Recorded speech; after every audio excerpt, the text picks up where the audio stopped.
What's a point of no return in a relationship?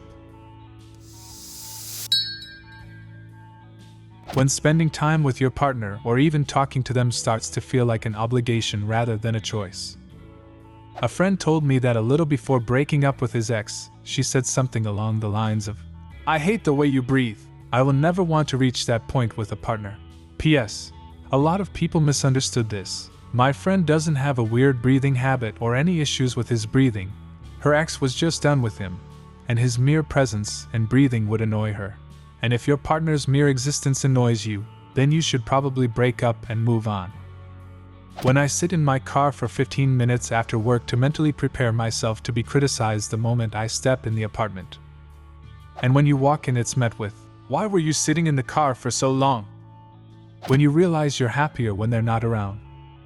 This isn't a great indication, since sometimes if you spend too much time with anyone, you need alone time.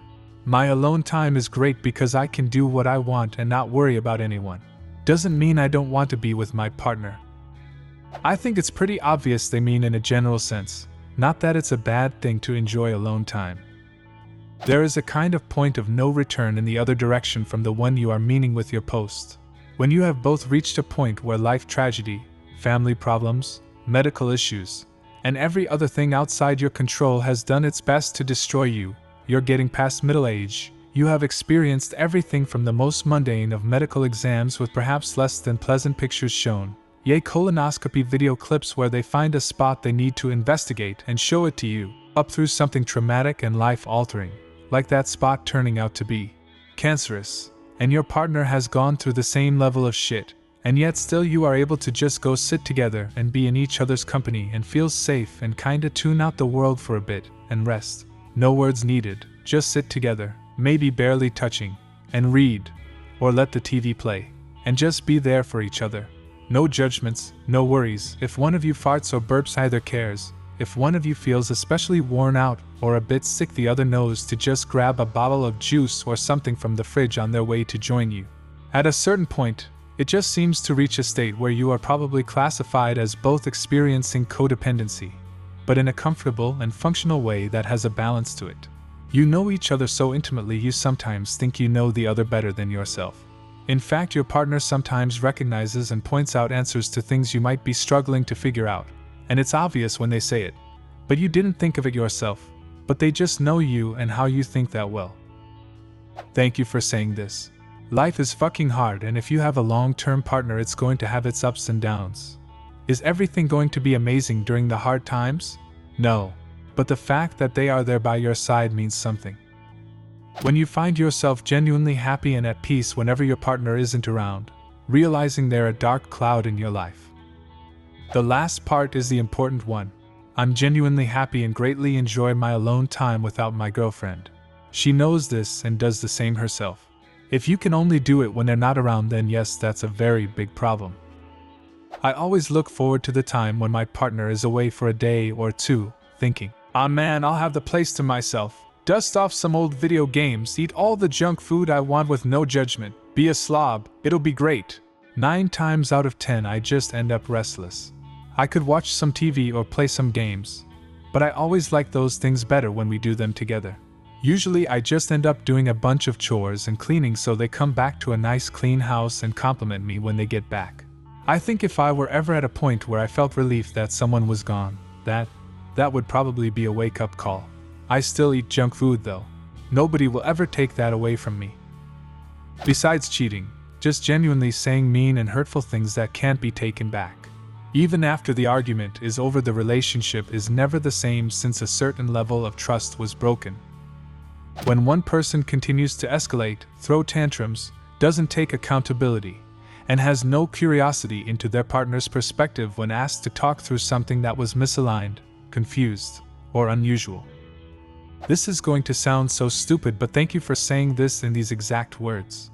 This is where I'm at right now, especially after hearing, "Why is it so important to you that I understand your perspective?" during a fight a few days ago. So, this comment is super validating. If you are walking on eggshells around your partner in an attempt to not piss them off, especially if physical abuse is a threat. In my last relationship, I felt like there were so many topics that were off limits, and I had to talk to him like a baby. Apathy. Hate indicates that there are still feelings there, they're just manifesting differently. But apathy? Apathy means you really don't give a shit anymore. And that's death to relationships. Not upset. Not angry. Just done. When you realize that you can't be you in the relationship, you're biting your tongue and making yourself small to be palatable and stay partnered. And you realize that if nothing changes, you're looking at being this small, lesser person for the rest of your life. And somehow your spine becomes steel and you decide to leave. Or you remain spineless and stay in the relationship, tread on eggshells, minimize yourself. Because, I will not survive being alone again. Genuine thing I used to tell myself. Thankfully my partner had more courage and broke it off for me. The very first time you fart in the same small space. That's it. Once that barrier breaks, there's no going back. It's a relationship milestone that's only achieved once. And it's glorious. My partner marked my first fart in his calendar, and I was the first one to fart. I understand why now. I've never known an ass like his. Eye rolling. It might look small, but if one side starts to show contempt towards the other, it means the respect is lost, and it's almost impossible to fix that. When at least one party feels taken advantage of by the other. The moment you start taking the other person for granted and stop trying, that's the kiss of death. This one hits home. My ex stopped caring about me the minute I began to regularly cook and clean for her. If I wasn't acting as her maid or personal chef, she became an angry, resentful monster. If your partner wants nothing to do with you unless you wait on them hand and foot, leave. They have no respect for you as a person, you're just an object to them. When you see their name on your phone and you feel this sinking feeling of just dread, annoyance, and/or indifference, then it's most kind to everyone to just end it. It's so Reddit for these to all be breakup tips. What if the point of no return is, I can't bear the thought of life without this person at my side, ... I would say the biggest is disdain.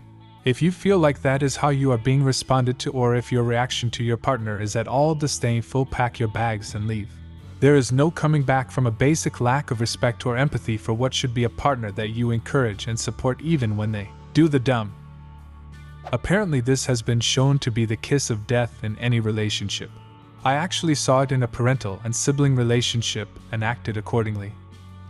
When your partner opens up to you and then turning around to use your most vulnerable confessions as a means of attack. That was the downfall of my marriage, apart from my ex being a whore. I would open up to her about my combat experiences overseas and she would save it as ammo for future arguments. When either of the partners in the relationship find that they no longer care enough to get upset, angry, etc. over relationship issues. Once things hit this point, the relationship is all but over. No trust. So many issues in relationships stem from this oxymoronically simple, yet complicated concept. If you do not trust your partner, then there is zero reason to be with them. If you are anxious that they may betray your trust, when you are in their company or otherwise, nothing good can come from it. This isn't just about your partner, it is about yourself as well.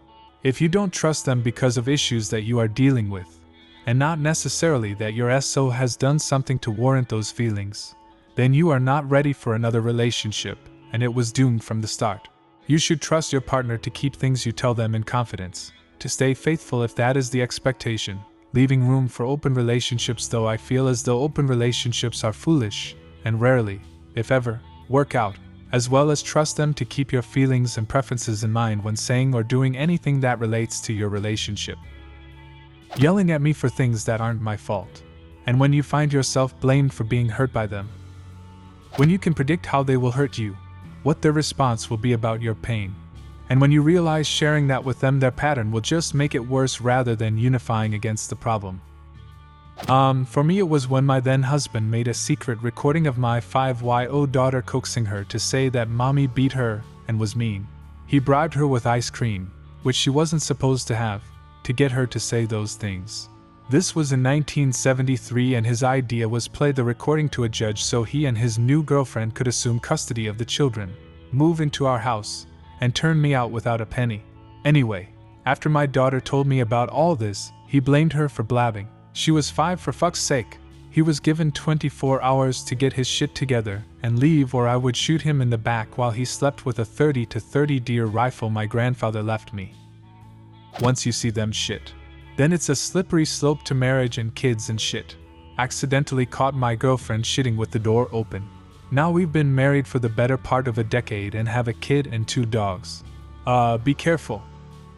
What's the point of no return in a relationship? Leave a comment and subscribe to the channel if you want to subscribe to the channel.